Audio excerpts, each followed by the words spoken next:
So basically this is my experimental channel.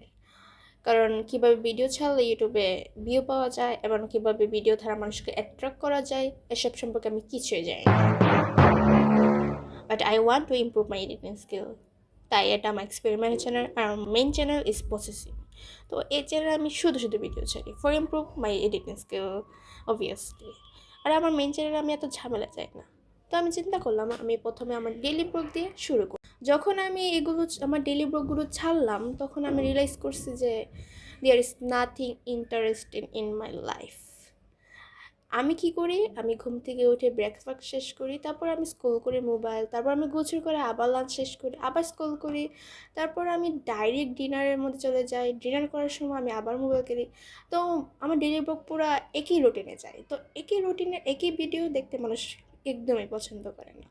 So I realise this, আমার daily blog দিয়ে আমার YouTuber হওয়ার স্বপ্ন পুরাই তারপর আমি কি চিন্তা করলাম যে মানুষে অনেক মুভি স্ক্রিপ্ট দিয়ে ছোটো ছোটো স্ক্রিপ্ট তৈরি নিয়ে সেটা অনেক সুন্দর একটা ভিডিও এডিটিংয়ের মাধ্যমে মানে ইউটিউবে ছাড়ে। যখন আমি আমার অ্যানিমে বা অন্য কিছু মুভির স্ক্রিপ্ট নিয়ে ভিডিও ছাড়ি তখনই আমি দেখলাম যে অনেক কপিরাইট খাই, মানে ব্যাকগ্রাউন্ড মিউজিক থেকে শুরু করে। তো আমি এগুলো আস্তে আস্তে শিখলাম যে কোনগুলো কীভাবে কী করলে যে আমার কপিরাইট খেতে হয় না। তো এই এক্সপেরিমেন্টের চ্যানেলের দ্বারা আমি এটা শিখলাম।